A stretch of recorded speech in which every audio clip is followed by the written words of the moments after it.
going to show you my strategic foil placement for the front hairline. So with this placement, we actually work with we begin with a horizontal foil right at the hairline, a baby light, like we would normally. The next step is where things get a little different. Instead of working directly on top of it in another traditional foil placement that goes horizontal, we're going to shift from one side to the other, and now we're creating more of a rounded foil placement to work with the hairline. And we can continue that pattern up through that whole front hairline area. This is going to give us a really blended hairline.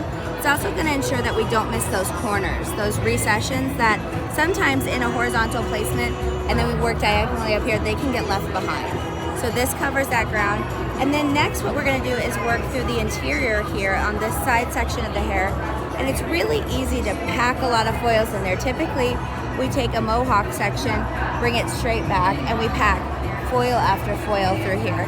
So what I'm suggesting is actually starting from the bottom and working our way up at a horizontal diagonal section.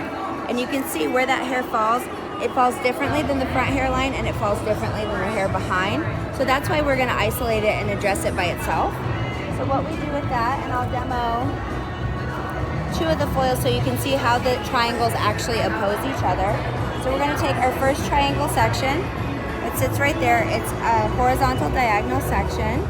Can you hold for me?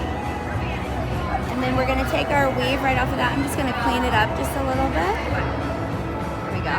So there you can see where that triangle starts to fit right in. And if our back foils would come there, this almost fills in that gap. So we're going to go in and take our weave off the top.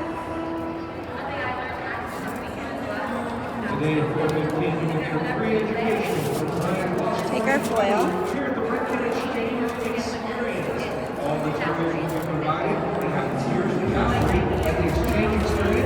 What liner are you working with? I'm sorry? What liner are you working with? This is Flash Lift with bonder inside and 10 volume.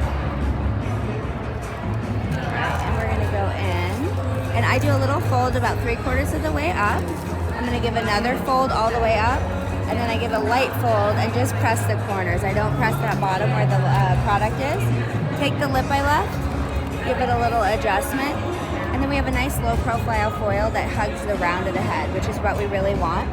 Our next section, we take the triangle that has created from that diagonal section and we square it off. And we're basically going to do this up the head shape. So each section is going to fit right across that previous section, and that's going to give you a blend that you don't really know where the stop and start are. If we go in horizontally, we can see those sections. This makes the sections almost imperceptible. And so we're going to go in. I actually have a finished one I can show as well. So our next section is going to be, again, right at that opposing triangle. I load my product about a 1/2 inch where I want it to go. I'm going to go in. I'm just going to feather up just a little bit. You also had that great tip for slipping florals. Yeah, so that's how we fold this way. Okay. So we're going to fold 3/4 of the way up. Then we're going to fold our clean edge all the way up to the top, and then give one more crease. And we've got that lip right there that we left behind. It was folded under. I use my comb, push it to the scalp, and lock the foil down. Give it a little bit of a pressure on the corners. And that prevents a lot of slippage, and it prevents any kind of bleeding because you have that lip. You can also move the hair and then readjust your lip as needed to color in between. And your foil will fold all the way back and forth. So that's section 1 and 2. So we're dealing with these opposing sections. They're going to live in that area where they kind of cover over each other. Our next section is going to sit, and our foils are starting to create the pattern for us. We're going to connect those two. And now it sits right in between all those foils. So each foil is doing the work of about 3 foils because of where it's covering. We're not working here, we're working here. And that makes a big difference. Does this work well with fine-haired clients? It works well with fine-haired clients, and it works well with thick-haired clients.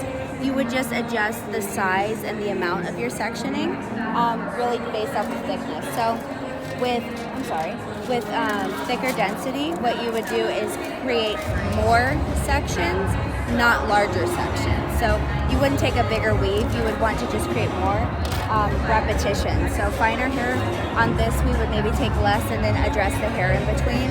With bigger or with coarser hair, we would take not bigger sections, but more sections. So each of these rotations may have 2 foils on top of each other, and then 2 foils, 2 foils. So How would you address if a client had a lot of breakage around the hairline? I would say the biggest thing with that is don't cause additional breakage and help repair what's there. So if there was breakage and we needed to blend a regrowth into lightened ends, I would just only lighten the regrowth and don't lighten the ends and just let them heal, because I feel like there's no option other than trimming or treating that are going to help the breakage around the hairline. So that would be my advice for that. So then our next foil, we're going to go in, and now we're going to create that opposing triangle again.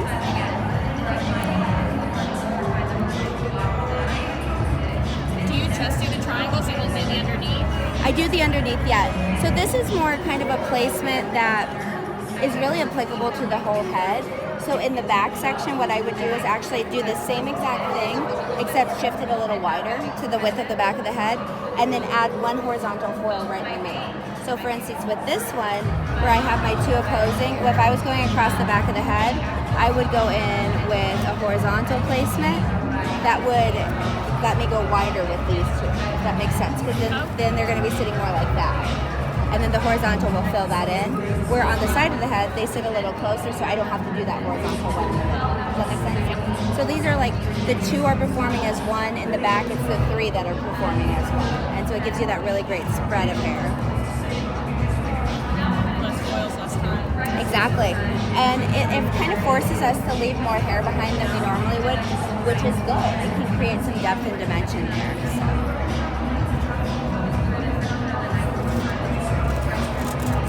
So then we just keep working up the head shape, just like this, in opposing triangles. Awesome.